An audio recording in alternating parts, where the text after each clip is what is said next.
on the day I retired, Rob, I had this hit article out on me. It said, Fred Galvin, retires. He's in charge of the task force that killed 19 and wounded 50. And that's when I started to fight back. I fought for 11 years to have the Freedom of Information Act request approved. Now it is, and all this information is in one source. You just see and read these accounts, one after another, where these senior officers betrayed their own, troops, and they fall on their sword. They generally explain what happened, and you're just like, I can't believe not only that this happened in the way that they said, but that these guys got away with that level of betrayal and lying and being caught lying on the stand. And what happened? They all got promoted. An excerpt from today's guest, whose powerful book has been described as a tale showing how dangerous fake news can be when no one is willing to stand up for the truth. Author and retired U.S. Marine Major Fred Galvin is here, and I'll speak with him right after this break. I'm Robert Child, and this is Point of the Spear.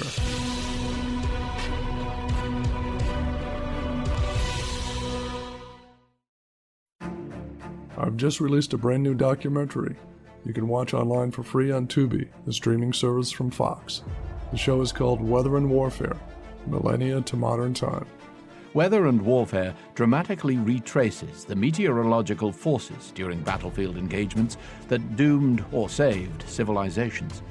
In 1588, more than half of the Spanish Armada, on its way around northern Britain, was destroyed by storms in retreat back to Spain.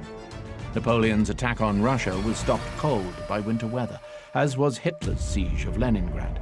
Just click on the link in this episode's description to watch on the web, or download the app, or watch on Roku for free.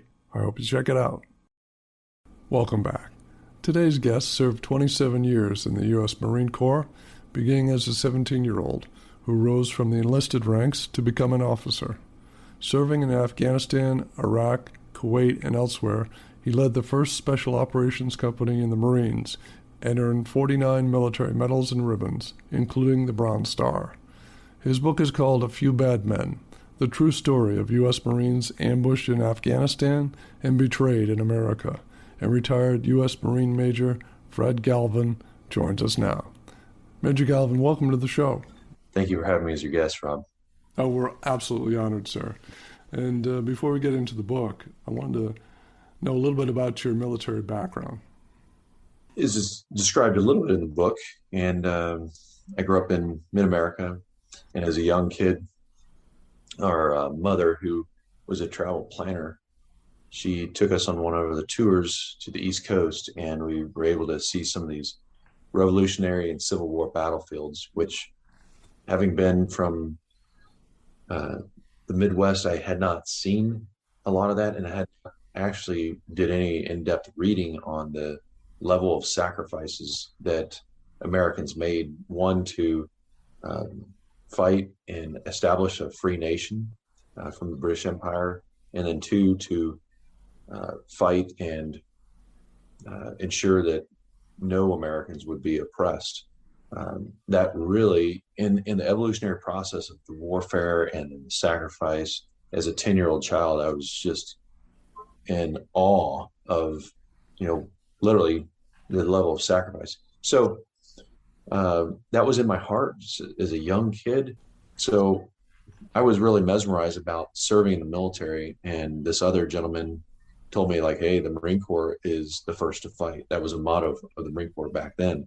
Right. And so that kind of led me to joining. It's interesting that the gentleman that told me, oh, you should join the Marine Corps, he ended up quitting before he ever went to boot camp. So I took his contract and went to boot camp in San Diego.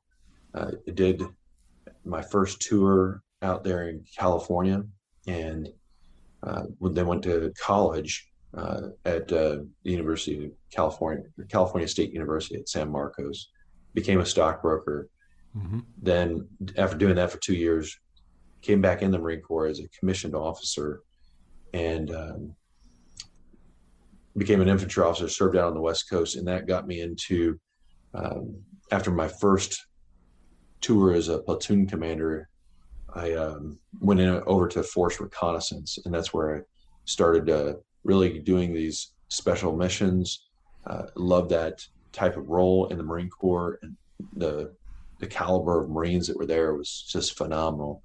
And at that point, I stayed in that uh, force reconnaissance type of units, and all the way until, and I was an instructor at the Marine Corps' version of Top Gun, was my only time outside of the operational forces in the Marine Corps. And then right as the Iraq War kicked off, I went to another force recon company from the Marines version of Top Gun. I spent almost 4 years there before Dr. Donald Rumsfeld, who was a Secretary of Defense for Bush 43, he directed the Marine Corps stand up a an actual component in the U.S. Special Operations Command, which since 1987 the Marine Corps resisted, and that's kind of an important point there, Rob, because in World War II the Marine Corps had been directed by President Franklin Delano Roosevelt to have a commando-like unit, because the British Royal Marines had stood up a commando unit that they were employing behind the German lines, and it was very effective. So Roosevelt wanted the same. He got it, and the Marine Raiders were fighting in the South Pacific. And after 2 years, not from the President of the United States, but while Roosevelt was still alive in office as the president, the Marine Corps had a new commandant, General Vandergrift, who stated, "It is not in the best interest of the Marine Corps to have an elite within elite." In one sentence, he disbanded the Marine Raiders. So there's several data points in history. Those two that I've just given you, and then after 9/11, Rumsfeld said all of the services, they need to increase the capacity for special operations to fight this guerrilla type of warfare in Iraq and Afghanistan. And the Marine Corps, again, not only resisted, they battled against Donald Rumsfeld. And then they said, okay, we will do a proof of concept to see if we can even compete with Green Berets and Navy SEALs. So that 2-year proof of concept in 2003 stretched all the way out for 3 years until 2006. And Donald Rumsfeld at that time said, Marine, of course, there was many in the Pentagon that thought Bush Jr. would be a one-term president like his father. That did not happen. After the re-election, Rumsfeld, who remained as a Secretary of Defense, ordered the Marine Corps to stand this up. And he actually officiated at the activation ceremony. Dr. Rumsfeld was there with the commanding general of the Special Operations Command and the commandant of the Marine Corps. So this is very similar, Rob, to an arranged marriage. And if you make that comparison, we were the love child that after the marriage was consummated, we were the first subordinate unit that deployed overseas to combat as a task force. And although that whole entire workup was one where I continually asked our general 3 questions: what's our mission going to be? Who will we be working for? So I can coordinate with their staff and understand how they want to employ us. And then 3, what region, because we had 2 wars going on, one in Iraq, one in Afghanistan. Some people were hinting that we may be utilized in the Horn of Africa, in Eastern Africa, which I didn't personally believe, but there was some very limited special operations missions going on there to fight terrorism. So I just needed to know how to prepare and equip and train our unit that had stood up. It was getting no information. These were weekly conversations I'd have with the commanding general and his staff. We found out a week after we got on the ship and we deployed, 11 months later, that we were going to go to Afghanistan, and specifically Eastern Afghanistan. We deployed in January. What year was that? That was 2007. And every Marine I know loves a good challenge. However, our situation, we were based out of Camp Lejeune, North Carolina, a little swampland that's flat as a pancake, no elevation. We did, to hedge our bets, I thought, we could go to Afghanistan. So we trained for a month in the high deserts of Nevada near just south of Reno, this area called Hawthorne, to give us a feel for that month to work out standard operating procedures for operating in terrain such as that. And it was good that we did that in March of 2006, because a year later in February, early February, we landed in eastern Afghanistan. They put us in the Tora Bora Mountains right there on the Afghan-Pakistan border at the Khyber Pass, the most formidable terrain in the world, snow-covered mountains up to 14,000 feet. And they gave us mission to hunt down, they say it was the last place bin Laden had been seen, which is true. And we were to conduct reconnaissance patrols in the hills of the Tora Bora Mountains. It all sounded good until our commander, the Army Green Beret that we were working for in Afghanistan, said, "Hey, Fred, I cannot afford to have another Operation Red Wings," which is the story Lone Survivor was based upon. And so he said, "You must have an immediate quick reaction force that can immediately go up and rescue if something were to happen in those mountains." And I understand why, and I had no argument, completely complied. So we continually requested to have aviation assets not just insert us into the mountains to conduct our reconnaissance, but to be able to reinforce us if we got into a scrape with the Taliban, as our commander had ordered me to. We'll be back to the conversation in a moment. Now let's get back to my conversation with Major Fred Galvin, author of A Few Bad Men. The tricky thing is we were in this catch-22 where they were our higher headquarters, the Special Operations Task Force, and that's spelled ARMY. Army Green Berets have total control, 25,000 people compared to SEALs, 7,000. The Marines, we had just over 2,000 in Special Operations. So we were told this mission impossible, get up in there in the mountains, you need to have a quick reaction force. The implied task is they need to be able to get up there immediately, resource being helicopters. So we were immediately approved to conduct a overflight, and we did that and observed what was going on in the mountains, and then the terrain and the environment was, obviously snow covered, very raw, jagged areas like in Operation Anaconda. But this is February, thick snow, high elevation, tricky terrain. So we continually conducted rehearsals to do our deep reconnaissance missions while we wait on aviation assets. But again and again, every single day, Rob, this was denied. And with the statements of, you need to get up there in the Tora Boras. And so after his staff continually like, hey, you're not doing your mission up there in the Tora Boras. I said, we need the aviation assets. That was a requirement by your boss, my commander. And so after the staff kept jerking our chain around, I went back to Colonel Haas, who was the commander, and basically told him his staff was stiff-arming me and not allowing us to do the mission that he directed.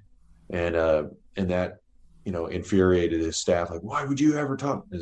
I'm a commander of a task force, and my boss isn't you. It's the commander, and you're an obstacle. And I believe you're intentionally trying to stand in the way.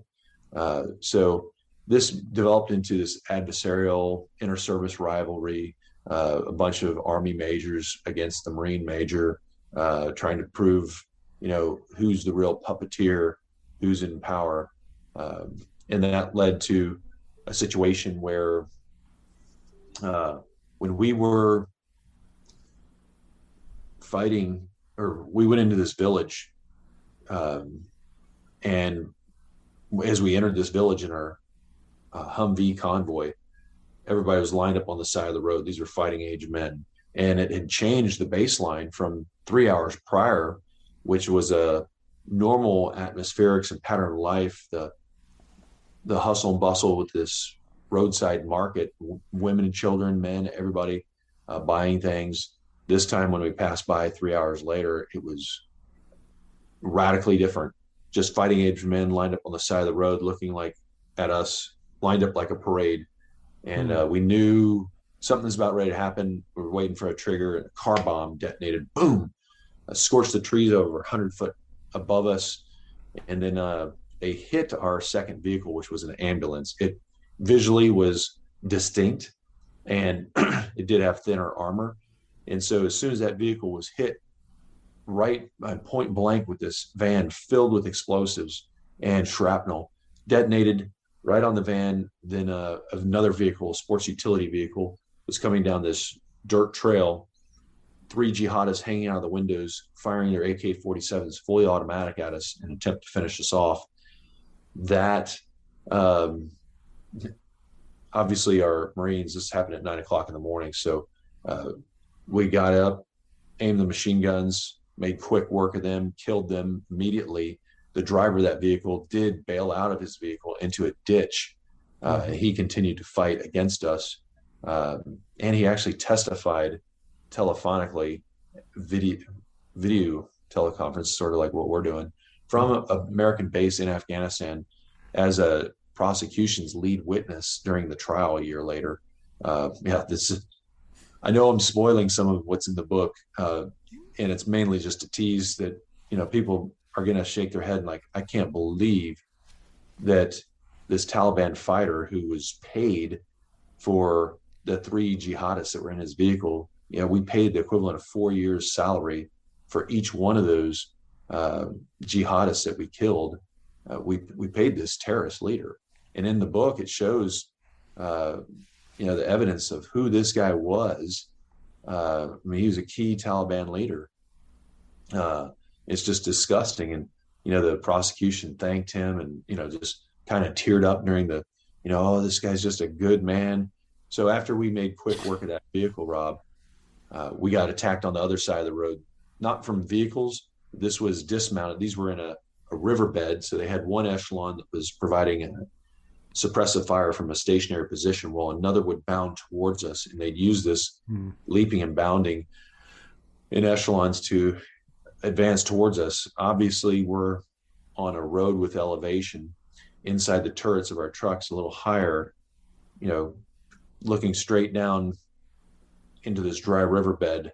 So when you got machine guns, the old axiom of Marine infantry is take the high ground, maintain fire superiority. And, that was quick work. Men stacked them up like cordwood right away. And then we were still receiving sniper fire from a hilltop, and they dragged a vehicle across the road in front of us, blocking us in there. This mass mob of unarmed men formed at the front of our patrol, blocking us in the kill zone while we were getting hit with sniper fire. So the sergeant who was in our first vehicle, real tuned in Marine, aimed high above the heads of this mob in front of us, fired his machine gun.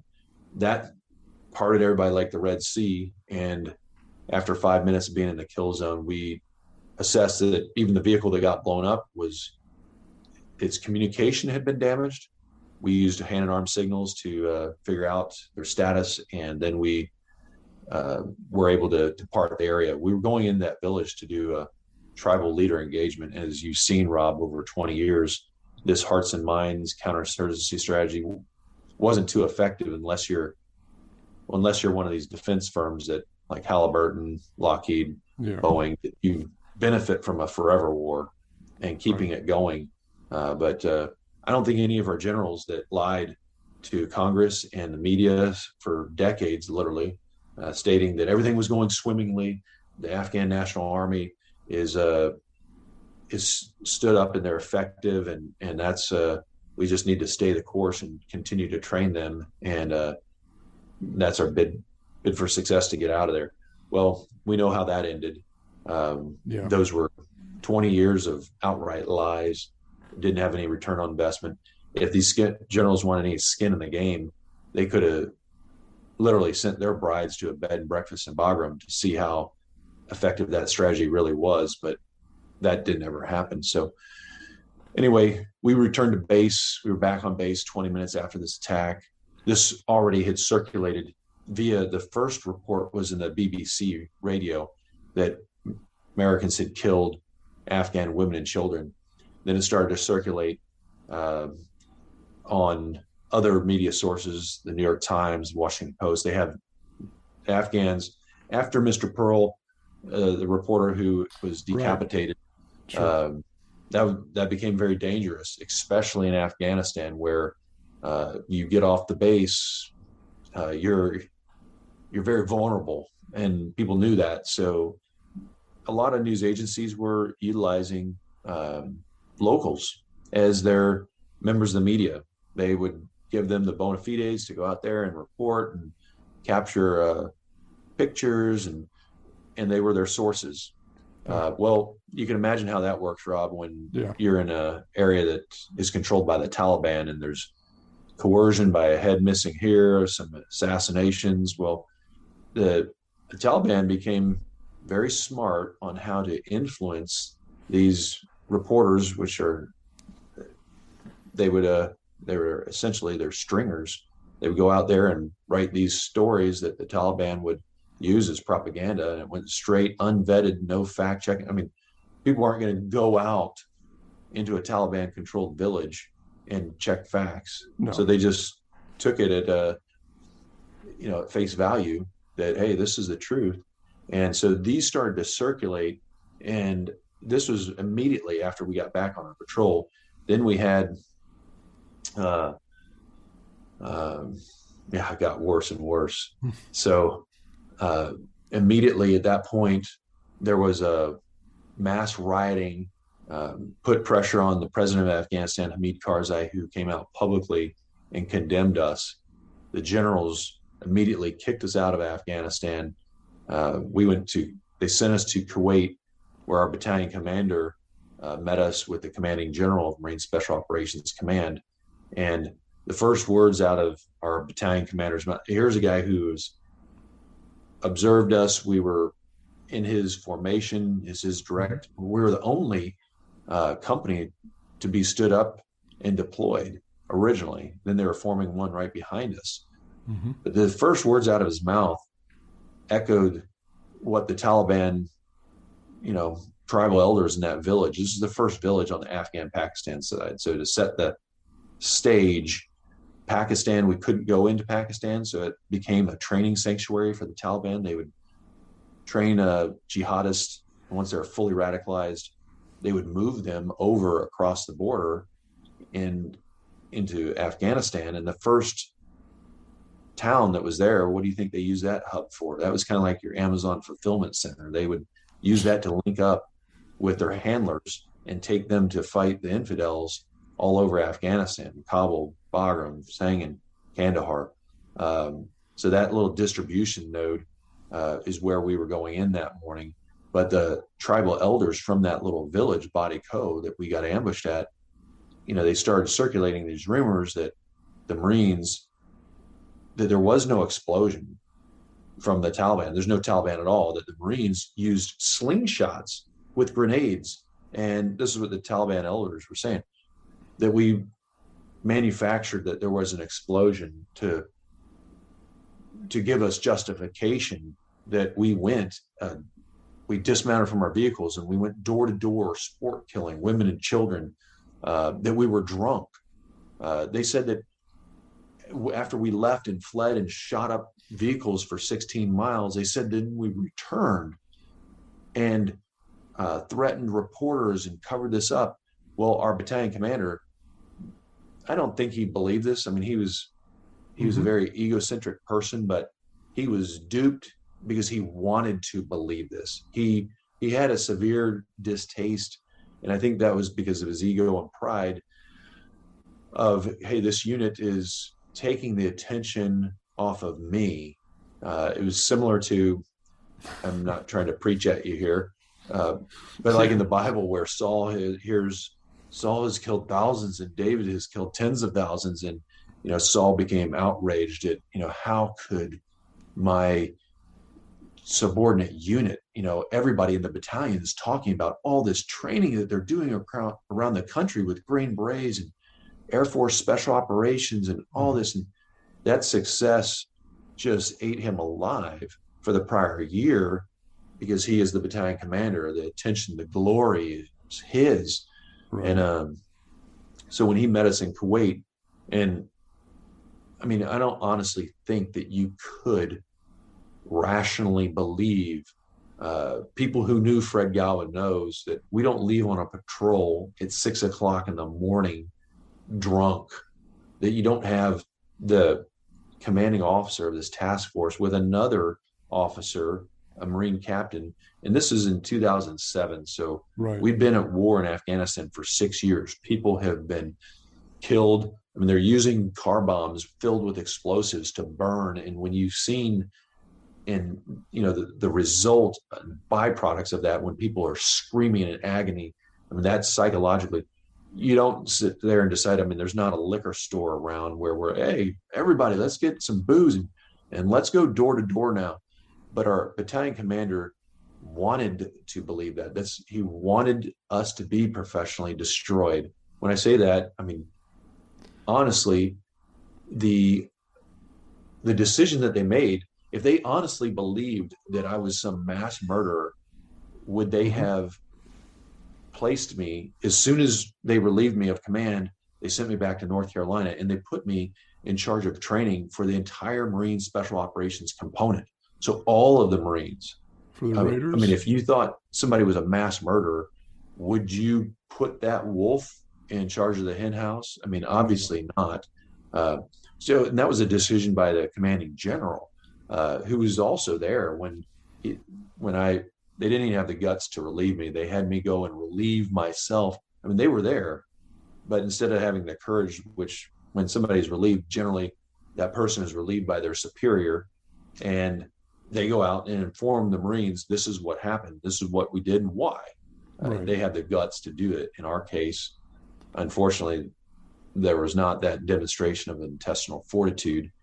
They just said, you will go up there and relieve yourself. And anyway, humiliating. I've been humbled many times. I actually take pride in being humbled, not having an ego. That's how I believe all military leaders should be. What we do is we defend our country. We're fighting against an enemy. I believe you should have more of a mindset and a leadership ethos that's more aligned to what General Washington was in Valley Forge and in many of the battles, where he was realizing, his strength comes from the Lord and not from himself. He realized his vulnerable state and the strength of his opponent. When our military leaders act in an opposite type of way, like they are almighty, that puts us in a very dangerous and risky place that we shouldn't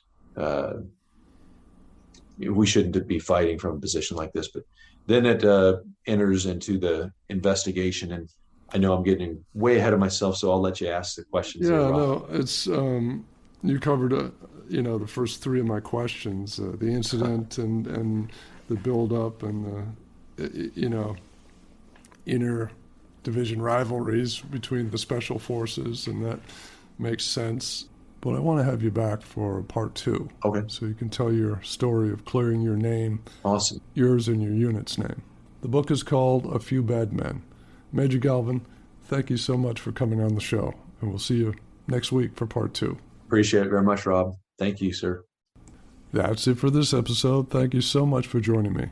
Next time, the conclusion of my conversation with author and retired U.S. Marine Major Fred Galvin on his book, A Few Bad Men, the true story of U.S. Marines ambushed in Afghanistan and betrayed in America.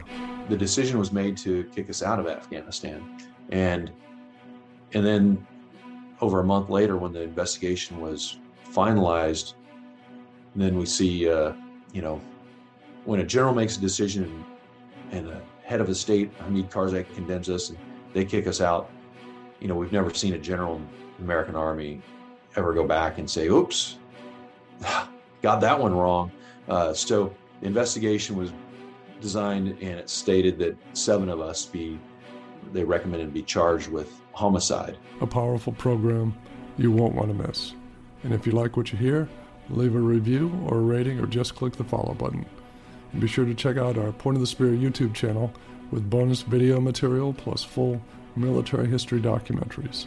There's tons to explore, and I hope you check it out. I'm Robert Child, and this has been Point of the Spear. Music licensed from audioblocks.com.